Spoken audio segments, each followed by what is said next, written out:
Hey, have you heard? It's your host, Chris DeMakes, and I'm headed back to the Punk Rock Museum. That's right, the powers that be have invited me back, and I couldn't be more excited.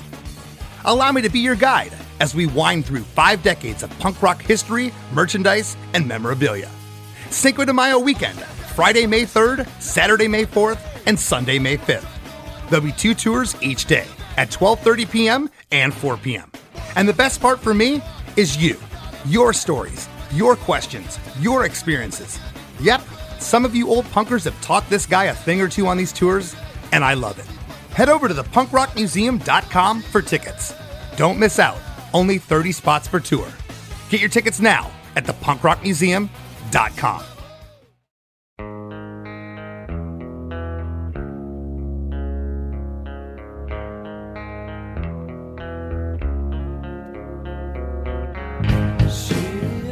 Hey everyone, today is the 30th anniversary of the passing of Kurt Cobain, lead vocalist, guitarist, and songwriter for the Aberdeen, Washington rock band Nirvana.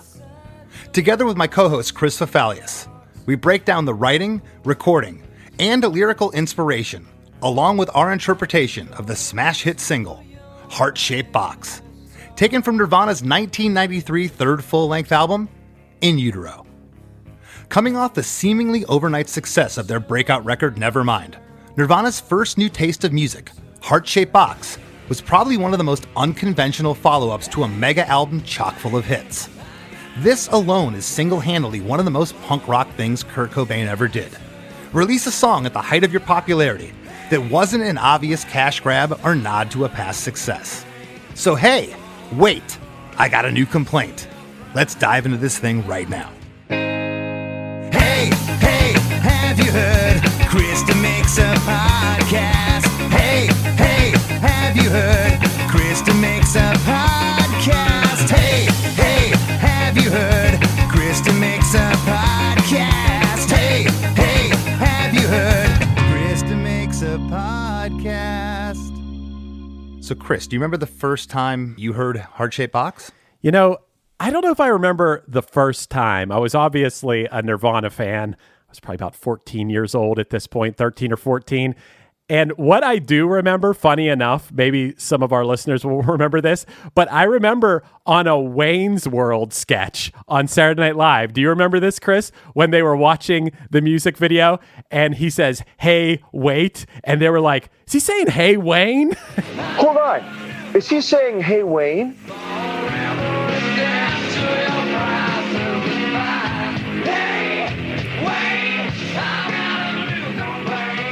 Hey, Chief, if you've got a complaint, give us a call right here at the studio. Don't start like blabbing to people on a video. Do you remember this at all? I do, now that you say, yeah, and I actually watched the SNL clip that you had put. Oh, when they played, yeah. Yeah, and which is a pretty incredible performance. Yeah. They sound great. Yeah, they do.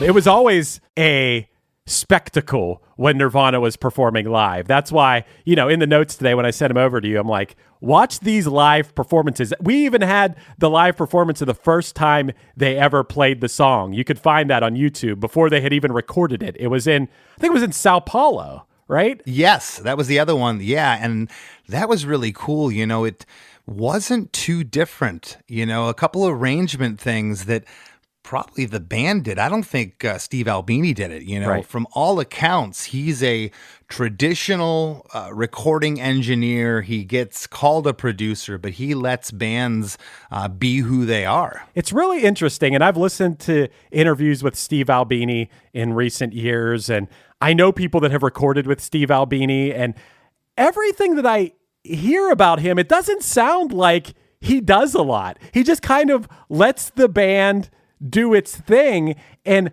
is he just good at mic placement and have the right equipment and have a place with the right vibe, because it doesn't sound like he's getting into the songs with the bands too much. Like in our experience with some producers, it's kind of a mystery to me. And what's interesting, Chris, is I never knew this. This was one of the 2 songs on In Utero. They had someone else mix it. They weren't happy with Steve Albini's mix. Correct. They had Scott Litt do some remixes, and Scott had worked, I think he got his start or got known for working with REM. And, I had read somewhere, let me see if I can find it, where it says the band, they had a dissatisfaction with the original mix by Albini.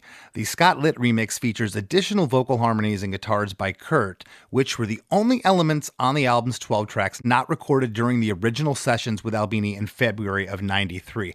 Now, I don't know so much, by all accounts that I've heard, Chris, I don't know if it was so much the band's dissatisfaction as it was the label's dissatisfaction. Because, man, this song did not sound like a single to me, something that was going to follow up Smells Like Teen Spirit. At the time, I was underwhelmed by this song. Really? I have grown to absolutely love it. And now that I put it under the Chris DeMakes A Podcast microscope here, there is so many cool things in here that I've seen. I kind of think some of them are going to trip you out when I point them out. I think this is the ultimate middle finger to the industry, this song. And I also, how do you feel about this? I kind of feel like Nirvana was so big, they could have released anything and it was going to be huge for that follow-up record. Maybe after In Utero it would have went sideways had they, but Albini was a purist. He wanted to listen to a band, in their element, listen to them in their rehearsal space, close his eyes, and say, I just want to capture that on tape. That was his whole thing.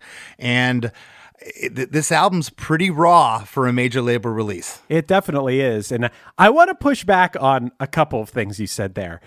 It is pretty wild when you listen to this album, some of the crazy songs on it, Scentless Apprentice, and these really raw songs. But I do think that Heart-Shaped Box, the one thing it has is a very classic song structure, verse, chorus, post-chorus, verse, chorus, post-chorus, guitar solo. It's a pretty standard rock structure. And also another thing about it, this might be the best example ever of what we've referred to a lot of times on this podcast as quiet loud, which you'll see Nirvana themselves in interviews refer back to the Pixies as being a big influence on that whole thing for them. So those elements of it, even though this is such a weird and kind of creepy song, and the video goes right along with the creepiness of it, of course. But those elements of it do lend itself to a mass appeal. Granted, they could have, at this point, after Nevermind, after all the success, they could have went for something much more straightforward. They could have went in the way that Dave Grohl went with Foo Fighters or something, right? Sure. They could have also done what every 80s band did, which was, how do we repeat the success of our big album? Sure. Well, you write Teen Spirit Part 2. Mm-hmm. And, if anybody knew Kurt, he was not going to do that. Yeah, right. Yeah. He was going to push back on that as hard as he could. Yeah, for sure. I watched... In preparation for this episode, man, did I go down a YouTube rabbit hole of watching interviews. So did I. Yeah, I watched so many interviews, half-hour long interviews with Kurt Cobain. And the guy was so interesting, so insightful. And I'll say this, the thing that really struck me is I watched Kurt Loder the day it happened, because he was the one who came on MTV News and announced it. Well, later that day, he did a 5 or 6 minute back and forth talk with, I think the guy's name's David Frick from Rolling Stone. Yes. And they talked about Kurt. And I can't tell you how many times Kurt Loder said, people just need to know that Kurt was just such a sweet guy. We're going to take a look back at Kurt Cobain, his music, the band's music, and the loss of a gentle and wonderful guy. I thought that was really interesting that he kept making a point to say that.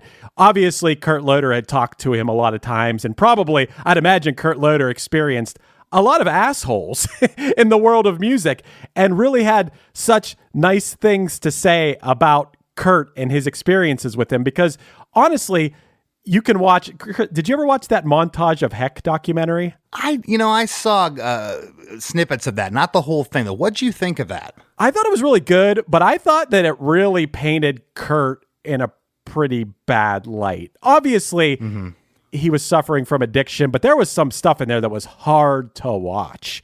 Him really strung out and with the baby in the room and stuff. But it was Frances Bean who actually produced that, or she had something to do with the production of that documentary. But in going down this rabbit hole of watching interviews with him and stuff, I really think that he was a pretty awesome guy with some demons and addiction issues. So I don't know how I got off on that tangent, but just as a songwriter and as someone who would always put his middle finger up to the establishment in so many ways, even in his songwriting, I just think it's fascinating, like especially when we dive into this song. Yeah, for sure. I mean, he was a tortured soul. I think more so, though, I think that he was one of those people that even if he wasn't a musician, he had empathy. Yes. And he felt he took upon sadness in a way that, we all process things differently. But I think that he processed things. He talked about seeing small kids with cancer, those commercials on TV, right, and said it would just tear him apart for days. He couldn't get past those images, whereas you and I, it's, I'm not thrilled to see that type of stuff, but, I can remove myself from it and go on with my day. It doesn't sound like he could.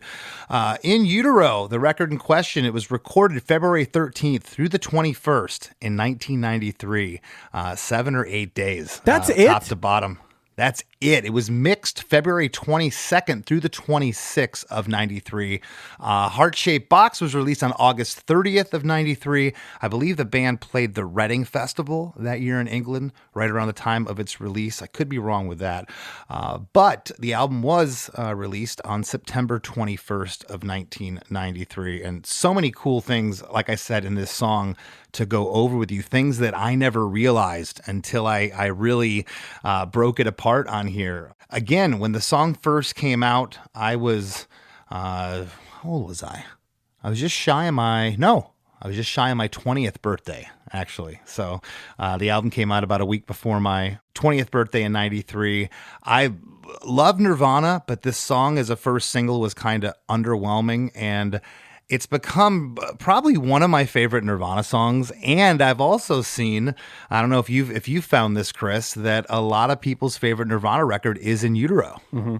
Yeah, I mean, I don't know. It's hard because both albums, I mean, I'm not counting Bleach, but between Nevermind and In Utero, they both have, there's a really good argument for either one. They're both their own animal. Yeah. They really are. Yeah. Nevermind in certain ways is much more of like a pop album. Drain You? Well, and I think that was Butch Vig's thing with Kurt. It was, he's like, okay, you can't sit here in one breath and tell me your favorite band's the Beatles, but you don't want to layer vocals or do harmonies. And, he had Kurt trapped in a corner at that point. He couldn't argue. And I think that maybe some of the pop sensibility you were speaking of came out with that. But you want to get into this thing? I do. Well, Heart-Shaped Box, 4 minutes, 41 seconds. The intro is 8 bars of clean guitar and single bass notes. The first guitar you hear is panned all the way to the left. Then the bass guitar comes in, along with another clean guitar panned far right. On bar 6, this guitar panned far right, Chris, is not anywhere even near the ballpark in terms of timing. And I wrote here in the notes, Albini feel. Yeah. Because I never noticed that before. I mean, it's horribly out of time. It should have been, I guess, by all accounts, fixed, but it was left. I love that. As the first single of your record, this is what you're presenting. I could see the label heads at Geffen going nuts. Trying to kind of comprehend the guitar in the verses was a little hard for me as a bassist, but I will say the bass is so low and menacing. It's almost like sub bass going on in there. And the guitar being so sparing throughout this, I think menacing is the best word to use for these verses. Like there's just something so eerie and haunting about the music alone, let alone once the vocals come in. Yeah, and I never would have said this as a younger musician or younger person, but this song's heavy. It's got a heaviness to it that I wouldn't associate with heaviness when I was younger. It had to be some big crazy metal band, But in this case, it's especially the choruses just are heavy. That sub bass you're talking about later in the song, it's like a big muff or something happens on the guitars too, and they get fuzzier and crazier there. But right off this intro, the drums come in with the vocals on the verse. And Chris, what Dave is playing is genius. I feel, it's such feel. I feel without Dave, it's not the same band. No. And that's not to take anything away from Kurt. What Dave is playing in these verses, it's as you said, the dynamics. It's heavy and it's soft. He's going back and forth, and what that brings here is I think it adds that eeriness you're talking about. The guitar string bends in the verse, wow, that he's doing. Man, that was mesmerizing to watch him play live and do that as he's singing, because I don't know, my brain, I'd have a really hard time trying to pull that off. There's so much bending in this song, because Yes. we'll get to it in the chorus, but then there's bending of the bass in the chorus. And that's just another one of those things that just something sounds off, but it adds to the coolness. It makes it not sound like anything else out there. It's just one of those 50 elements of this song that made it sound so singular, that made it Nirvana, that made it sound like no one else. Yeah, and the guitars aren't perfectly in tune again, or played perfectly. It was meant to breathe. It was meant to sound how it sounds. Which again, Albini listens to a band and he wants to capture what he hears. The SNL performance, Chris, when Kurt starts the guitar, it's in another key. It's all over the place. He fumbles, and then the band comes in, and Grohl or anybody, no one else was looking around going, what's going on? It's just, that's how he started the song that time. Right. They came from a place and were influenced by bands, I think a lot of times coming up in that Seattle scene or whatever, where I don't know, to a certain extent, I think I came up in a world where I wanted everything to sound perfect. And when you played live, you tried to sound as perfect, and still today, try to sound as perfect and precise always as you can, And they came from a whole different world of that's not what's the most important thing. They're not playing to a click. They're not, all the looseness is one of the most important parts of their sound. Yeah, it adds to the realness, the rawness. That's the emotion that came out. That's the emotion we captured, not the emotion you fabricated and we captured. Right. There's a big difference there. I struggle with that as a performer. I think about that all the time. Like, is this vocal believable? You've heard me say that before on here. Did the person sell the vocal? Do I believe it? And believing it and feeling it is a huge part.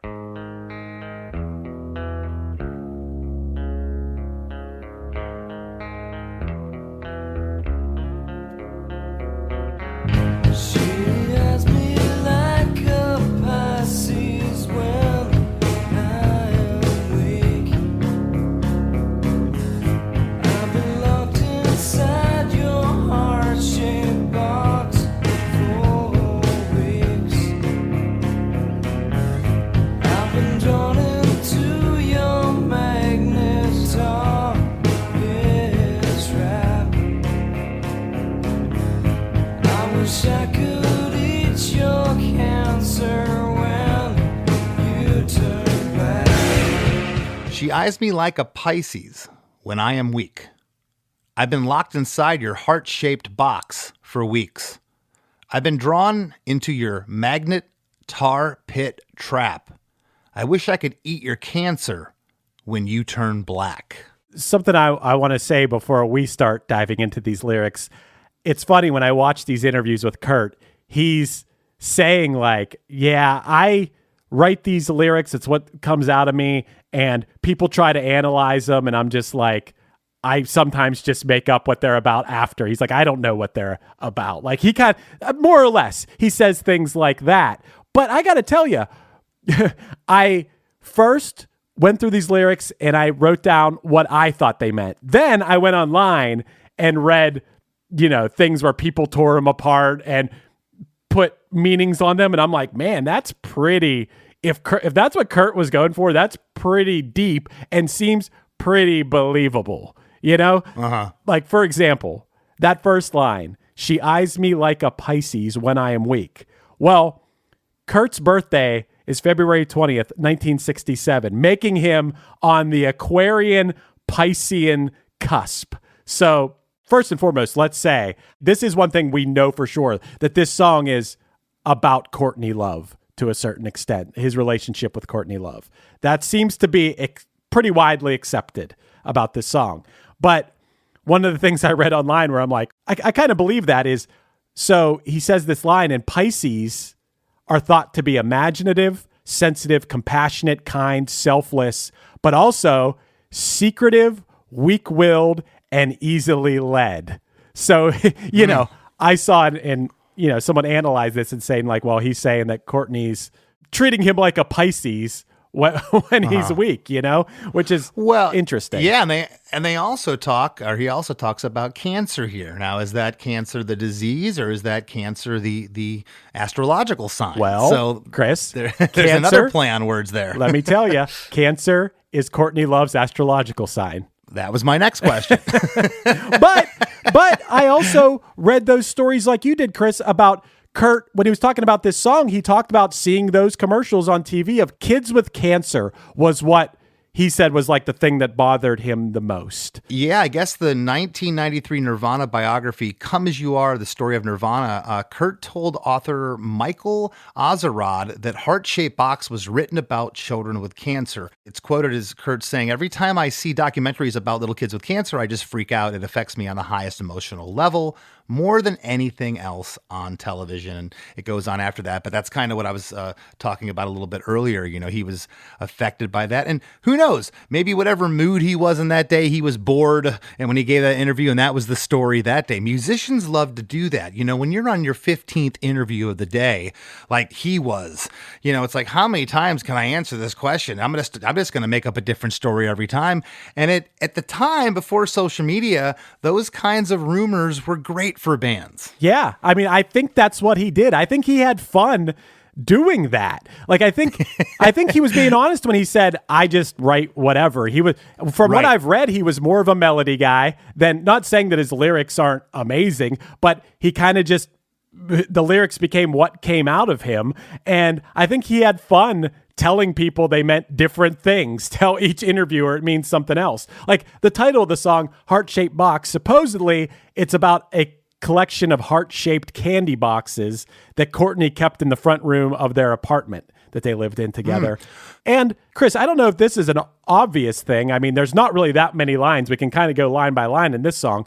The thing about the magnet tar pit trap, well, black tar heroin was the most common form of heroin found in the Pacific Northwest at that time. Sure. So a lot of people think, I mean, that line, I would have deciphered it that way even without reading any of this, but being drawn into the magnet of a tar pit trap, being drawn into drug addiction, to the allure of heroin, right? Like that's what I would take from that line. Absolutely. And, you know, Pat Smear didn't join the band until this tour. I think it was just the three of the guys and Albini that made the record. I can't tell if it's Grohl or Kurt here. They're singing pretty much on every line of this song besides Kurt. There's another vocal, maybe him doubled. But on every line here in the verse, it's not a true harmony on every line. It's like you can hear him kind of ghosting in and out. It's like a double, but it's not lined up. It's super loose. There's parts of it which are kind of toony at best, but it was left. And to your point, again, I think that's part of this hauntingness. It doesn't sound pretty. Yeah, I was going to ask you. I was listening in headphones. I was listening so much. I'm like, is it harmonies? I know it becomes a harmony once he gets to the line, I've been drawn into your magnet tar pit trap. Yeah. But is it just doubled before that? I can't tell. I kept trying to listen so hard and I couldn't hear it. It was sung so low. That was the other thing. It's where it sits in the mix that I think is eerie too. And if I were to try to go word by word, I wouldn't be able to discern exactly where the harmonies are. No, but I think it's definitely a combination of both. Coming out of verse 1, we get this 2-bar heavy tom buildup with these big, nasty stereo guitars and the bass to launch into chorus 1. And it's interesting. Chorus 1 is the same lyric as chorus 2 and chorus 3. The chorus never gets longer. Hey, wait, I got a new complaint. Forever dead to your prices and lies. Hey, wait, I got a new complaint. Forever dead to your prices and lies. Hey, wait, I got a new complaint. Forever dead to your prices and lies. Hey, wait, I got a new complaint. Forever in debt to your priceless advice. Hey, wait, I got a new complaint. Forever in debt to your priceless advice. Hey, wait, I got a new complaint. Forever in debt to your priceless advice. Your advice. Harmonies on everything here again. Definitely on the hey and the wait. I got a new complaint. And then it just sounds like a double on forever in debt to your priceless advice. And again, harmonies and melodies weaving in and out here. But whew, what a powerful chorus. Yeah, I was thinking about being in a giant mosh pit when this song kicks in, Imagine it being the early to mid 90s and experiencing this live. I can imagine the electricity in the audience when it kicks in, it's intense. And would you have been in a XX shirt and a pair of 40 pants? Oh, I'd probably have very big Dickies shorts on, but yes, a very big shirt and very sweaty. But I mean, it's so awesome. And I got to tell you, that line, that, hey, wait, I've got a new complaint. Speaking of everything we talked about in the first verse, I got to tell you this Kurt quote.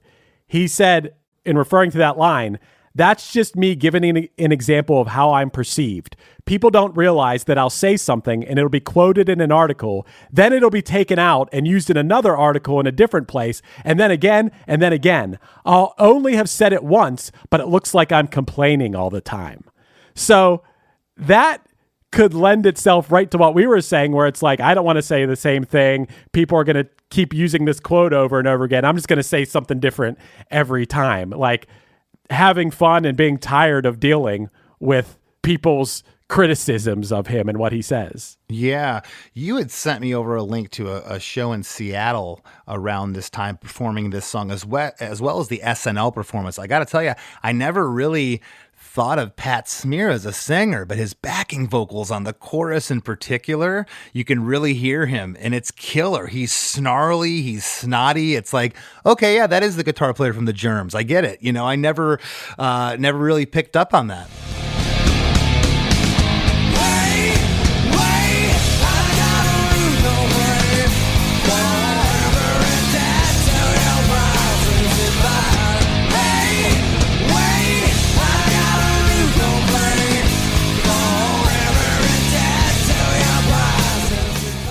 It's funny, some of the stuff that I read, it seemed like towards the end of Kurt's life, first of all, he referred to Pat Smear as a hero of his.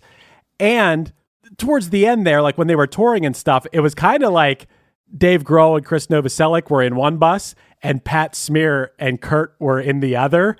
And it seemed like Kurt and Pat spent a lot of time together towards the end of Kurt's life. Like that was, I don't know if it was just tension among these guys that he'd been playing with for years, and this was like a new guy to hang out with, or what. But I also thought it was interesting, Chris, towards the end of Nirvana, it was sounding like from reports that they were on the verge of breaking up.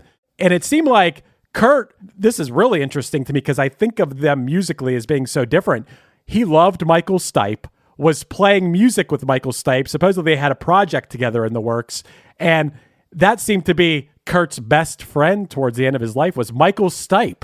I just thought that's so interesting because I don't think of their music as being anywhere near, but they do both seem like sensitive guys. Yeah, that's interesting. I've never heard that before, nor did I hear the bus story where they separated. That's interesting.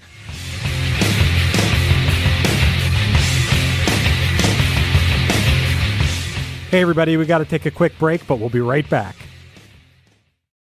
Do you love to watch movies? Because I do. And if you're anything like me, you like to watch them in the theater. So Regal Unlimited just makes sense. Regal Unlimited is the all-you-can-watch movie subscription pass that pays for itself in just 2 visits. See any standard 2D movie anytime with no blackout dates or restrictions. When you want to watch a movie in a premium format like 4DX, IMAX, RPX, or ScreenX, your Regal Unlimited membership gets you into those premium experiences at a reduced cost. And with Regal Unlimited, you won't just save money on tickets. You'll also save on snacks. Members get 10% off all non-alcoholic concession items. So, if you're planning to see 2 movies this month, you'll need to join Regal Unlimited. Sign up now in the Regal app or on regmovies.com/unlimited. Use code DeMakes24 to let them know we sent you. What's up, everybody? I am Finn McKenty, host of the Punk Rock NBA podcast, part of the Sound Talent Media Podcast Network. My podcast is all about doing what you love for a living, and every week I sit down and talk to people who have done exactly that. For example, musicians like Tommy from Between the Buried and Me, Matt from Periphery, Lil Lotus and Shinigami, among many others, photographers, artists, designers, YouTubers like Glenn Fricker and Sarah Dici, and I unpack exactly how they got to where they are today with the goal of helping you do the same. So if that sounds cool, you can listen and subscribe at soundtalentmedia.com, and I'll see you there. Hey there, I am Johnny Christ from Avenged Sevenfold, and I've got a podcast called Drinks with Johnny you're going to want to check out. I sit down with a bunch of different people from all different walks of life, from professional wrestlers to actors, comedians, fighters, musicians, everything in between. I'm just looking to make some friends and have a good time doing it. So if that sounds like something you're into, go check out Drinks with Johnny, streaming everywhere now.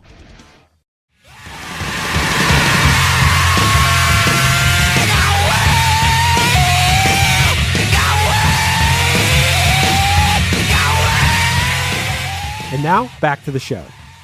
Out of chorus 1, after Kurt says forever in debt to your priceless advice, he says your advice again over an 8-bar heavy post chorus. It's a great setup to bring things back down in verse 2. And I wrote here, Chris, of course, Pixies, Breeders, that soft, loud thing. And I think that's something when talking about Nirvana that isn't talked about enough. It's those dynamics. And again, I attribute a lot of that to Grohl. Not trying to make this about Dave. This was definitely Kurt's baby, his band, definitely this song. But man, the dynamics are killer. Verse 2.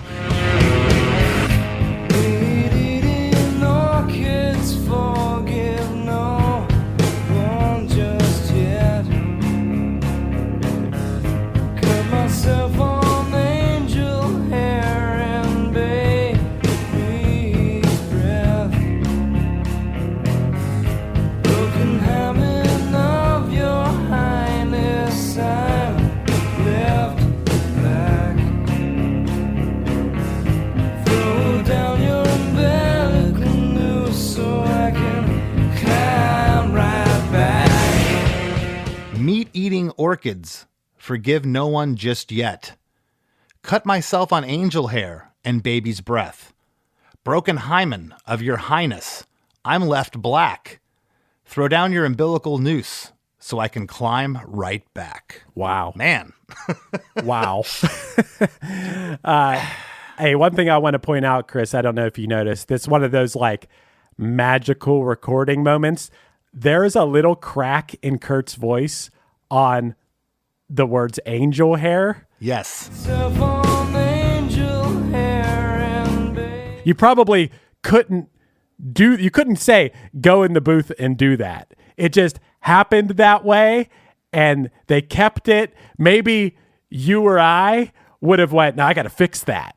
But no, that's the way it is. That's the way Kurt performed it. And it just adds to the charm and the mystique of the song. Yeah, I wouldn't be surprised if a lot of this stuff was one take with him. Mm-hmm. Definitely the verses, maybe not the choruses. Choruses had to be doubled and whatnot. But yeah, just in meat eating orchids. That's how he starts off verse 2. Well, what I read about that, now, whether this is right or not, I don't know, but I guess orchids are known for their vaginal appearance, and meat, in this case, could be a phallic image. Thus, what he's saying is women have trouble forgiving men. That's what I saw, like, an interpretation of that line online. I don't know whether I believe that or not. Another thing I saw was the angel hair and baby's breath are both known to be very soft and delicate, and therefore invoke images of softness and comfort, but not for Kurt. He's hurt by these gentle things. And if you want to go even further with that thing, Chris, angel hair is a parasitic plant that literally cuts open the host plant and grows roots inside of it. And baby's breath is commonly used in wedding bouquets, which could allude to his marriage. And it could be that he is making the comparison in that his marriage to Courtney Love became a parasite and he's the host. I saw people make that interpretation of that. Well, and of course we've seen this done with Beatles lyrics and whatnot. And I'm not trying to take anything away from the genius of Kurt Cobain, but could it be, Chris, that he just scribbled down these lyrics and people are you know what I mean? Like, yeah, did he sure. Did he have that much forethought? Here was a guy in the throes of heroin addiction. You know, was he thinking all these points? Well, the angel hair is this, and the baby breath relates to this, and baby breath is for weddings. And I mean, I can't imagine, not even Kurt, I can't imagine anybody having that. Although you talk to some writers, like I'll reference Brett Gurewitz when he was talking about the lamppost crying and all these things, and I'm going, oh my gosh, this guy's for real. Well, Kurt might, if he was here today, have a laugh about you and I trying to decipher these lyrics. He might be like, it's just some stuff I wrote down. It's just gibberish. But I got to tell you, someone who would have some insight into what's what, Courtney in 2012 wrote on Twitter that Heart-Shaped Box was about her vagina because she was tweeting at Lana Del Rey, who had covered the song in Sydney. She wrote, "You do know that song is about my vagina, right? Throw down your umbilical noose so I can climb right back.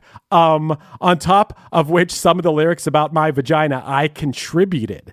But then she deleted the tweet after, so I don't know if she actually did contribute any lyrics. Mm-hmm. You know, I got to say something slightly in Courtney's defense real quick. People really like to say some terrible stuff about Courtney Love, obviously. In fact, some people, there's conspiracy theories about her having something to do with his death and stuff, which I think is pretty outlandish and really mean. Like when your husband dies and then people are going to say that stuff about you. But from what I read and what I watched Kurt say, he really loved Courtney Love. Like, he really thought highly of her as a partner and as a musician and things. So I don't know, when Courtney says something that she contributed or she had something to do with it, I don't completely write it off. Well, and again, you know, this is great for the press. Mm-hmm. Her daughter and they control the estate of Kurt. So, you know, I mean, a good story is a good story. It's plausible. It's certainly plausible this could have been about what she's saying. Right. Verse 2 has the same basic instrumentation as verse 1. And again, Chris, we get those half melodies, half harmony, that low backing vocal that's just kind of there and adding to that hauntingness. And then we get right into chorus 2. Same basic instrumentation as chorus 1, same lyrics as chorus 1.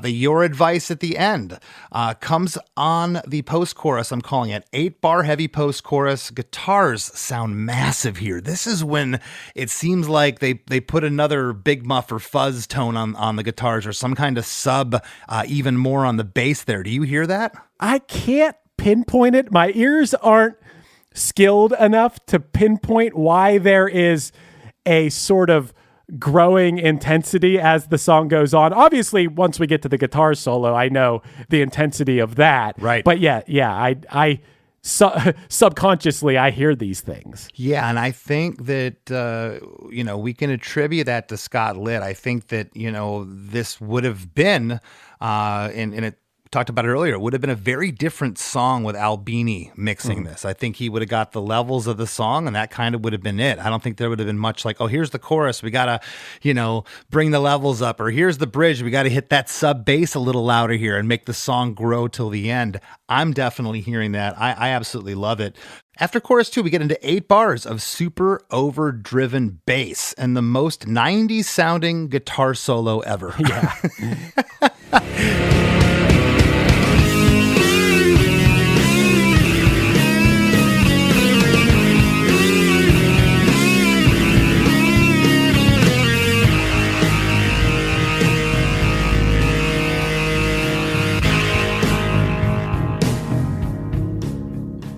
It's a nasty guitar solo. It is. I guess it was way nastier before what we're hearing. I don't know if you read what Chris Novoselic said. Did you see that? I certainly did. Chris said that he was unhappy with the original effect used during the song's guitar solo, and he recalled arguing with Kurt and Steve Albini about it. He said, "Why do you want to take such a beautiful song and throw the hideous abortion in the middle of it?" Yeah. I mean, and it's still, the version we know, it's still nasty sounding, like that tone and whatever on it. So I can't even imagine what it sounded like before that. Yeah, it's like doubled or tripled this solo. It's got flange on it. It's pretty crazy. And this guitar solo is over the chorus progression. Then there's 8 bars of those big stereo guitars ringing out, and the bass gets very playful with the drums. On bar 5, Chris, here, before we get into verse 3, it's almost like a bad edit on the guitars. It sounds like an overdub, but a really cool one.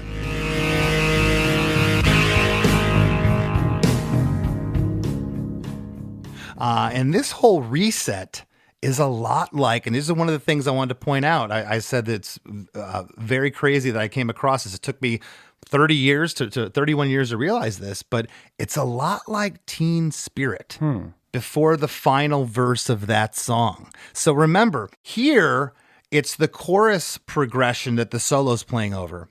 In Teen Spirit, it's the verse. The guitar's going, meow, now, now, now, now, now, now, now, now. And then the guitars ring out before you go into the last verse of Teen Spirit. Oh. It's the same thing happening here. The guitars ring down and it gets to this third verse of Heart-Shaped Box. And looking back now, I never saw a similarity at all between this song and their last hit. And it's kind of like, they borrowed a trick that I never realized. It's a Nirvana trick. It is. I like that trick. Let that ring out over what becomes a quiet part again. That's interesting. That's good. Good catch. Yeah, that's dynamics. And I've thought that before, and I've sang it in my head, and I didn't realize until I broke it down here. I've sang both songs in my head, confusing them. Oh. I've gotten to the part, and I'll be singing Heart-Shaped Box, but then I'll go into the last verse of Teen Spirit. And I never realized that confusion till now. Now I know why I do it. This part, re-listen to it again, and then go listen to Teen Spirit, and that same part, you'll be like, wow, the comparison's pretty cool. And I'm sure you'll throw a clip into, as you usually do, Chris.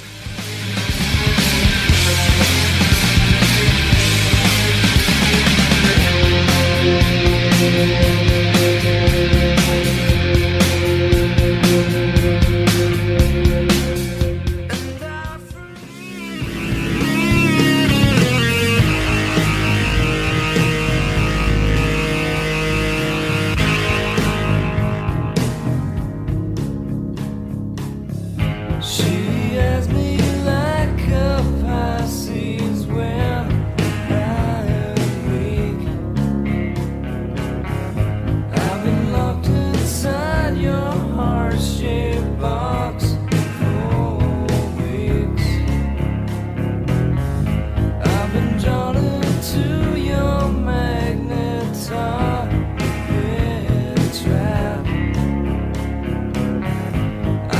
I could eat your cancer when you turn back. Verse 3. Interesting here. Okay. We got the choruses in this song, and as we know, Kurt was a prolific writer, lyricist. He certainly wasn't short on information, but the choruses are all the same in this song. And now we get hit with the third verse, but it's verse 1 again, the same lyrics. Yeah. Why do you think he wanted to drive that home? I don't know. I would think that it was the speed at which, I mean, you blew my mind when you said they recorded the whole album in whatever that was. What is it? Less than like 7 days. Yeah. You're a major label. You're one of the biggest bands in the world at this point, and you're recording a whole album in a week and a half or something. Chris, they did the record for $25,000. That is just mind-boggling. Yeah, they could have worked with anybody. They could have worked with Rick Rubin. They could have worked with Bob Rock. They could have had anybody in the world, and they went with, an indie engineer, Steve Albini, to do the record. It doesn't get much more punk rock than that. And I think that you summed it up. It was punk rock. It was the guttural instinct of what we should do. We go back to the first verse. It probably benefits a band in a certain way. It's like people learn the lyrics quicker and can sing along quicker.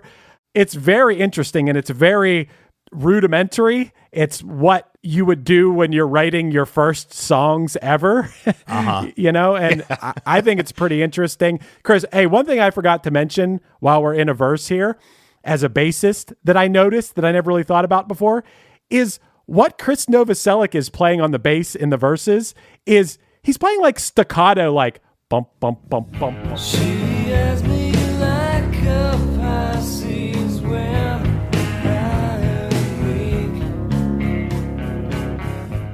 What made him want to play that way instead of just like letting notes ring out or playing a more steady rhythm? It's almost like staccato the way he's playing that, or like all downstrokes. Yeah, and I'm assuming Chris played that, and I say that because, he's credited. You never know in the studio. Did Kurt play the bass? Did Albini hand the bass to Grohl and say, hey, I like your feel on this? I don't know. I'd like to think Chris played it.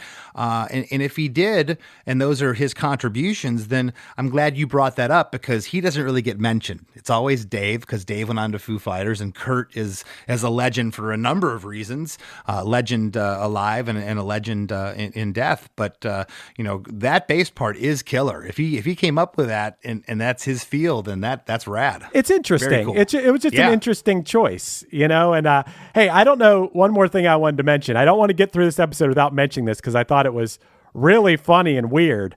Obviously, Nirvana did not record to a click. They didn't believe in recording to a click. But on this song, because they couldn't get the tempo right, they tried to set up a strobe light for Dave Grohl to play along with, and he said we had this long conversation about it and about how it won't dictate the tempo, just imply the tempo. And he said, I sat there for a take or two with this fucking strobe light in my face until I practically had a seizure. So they tried to have their version of a click track for this song. Poor Dave felt like he was at a rave while recording it. Poor guy. Well, verse 3, Chris, at the last lyric, I wish I could eat your cancer.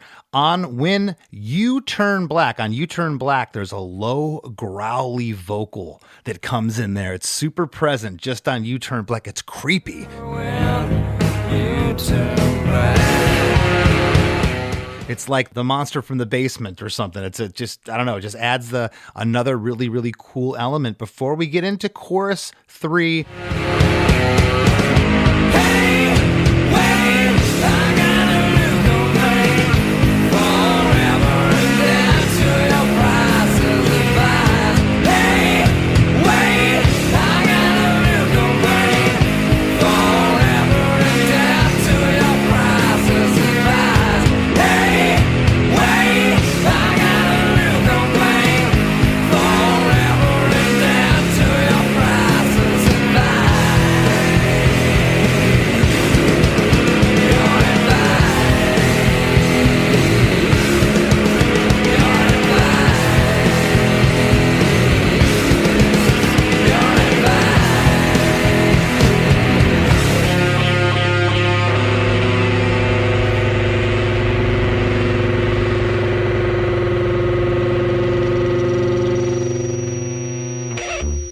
again, same overall basic instrumentation and lyrics as chorus 1 and chorus 2. And then at the end here on the last line, forever in debt to your priceless advice. There's like another bass sub drop or something that comes in at the end. It's like, room. And it happens on the next couple lines. Your advice, your advice, your advice. And that's 16 bar post-chorus this time.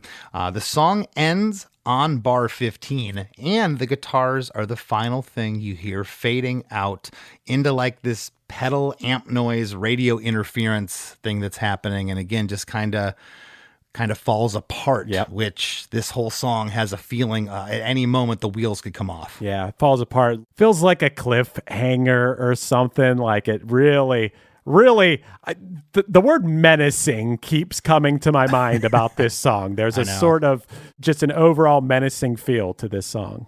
I think the one thing for me, and Kurt in particular, I would have loved to have seen what he did later. You know, I would have loved to have seen if he bowed to trends and got his hair cut and looked like a Backstreet Boy for a minute. And I doubt that was what was going to happen with him. Never. You know, was he going to continue going against the grain, doing what he did? Would Nirvana have went on? We'll never know. But I do know that, the longer that he's been gone, the more appreciation that I have for him as a songwriter. I kind of was dismissive when he passed. It was, drugs did that and blah, blah, blah. I don't want to say I was heartless, but I was young, and I think about it a lot different now. I think about what he went through, and I'm thankful for him as a songwriter. I love this song. I didn't think it was a great follow-up single back in the day. I was expecting Paint by Numbers, Teen Spirit Part 2, and I'm glad that Kurt didn't deliver that to us. Yeah, I was thinking about today, when people are hearing this, it's the 30-year anniversary of the day they discovered Kurt Cobain's body and that the world learned that he had died.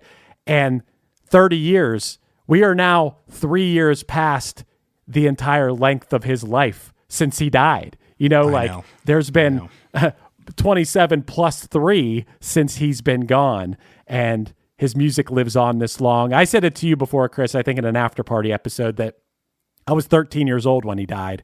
I liked Nirvana, but at that age, I don't think I really understood the difference between life and death, or that like this was a real person or something. Like it was almost like I was watching a TV show. This was entertainment. I understood that the guy was dead, but maybe at that age, you don't understand what that is, what that means.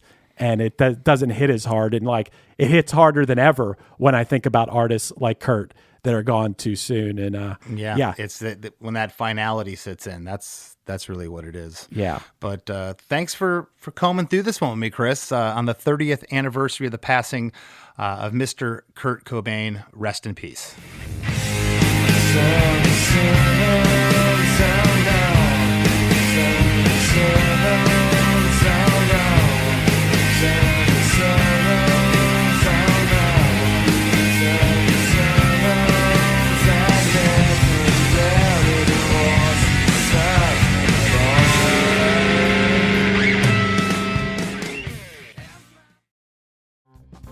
Hey, this is Aaron from No Simple Road. I'm inviting you to come hang out with Apple, Mel, and I as we talk with the musicians, artists, chefs, authors, and beyond from the world that turns us on. We're reaching into the improvisational music scene, the psychedelic culture, the festival world, and getting to know what makes the people tick that create those scenes. Come join us on the long, strange trip over at No Simple Road.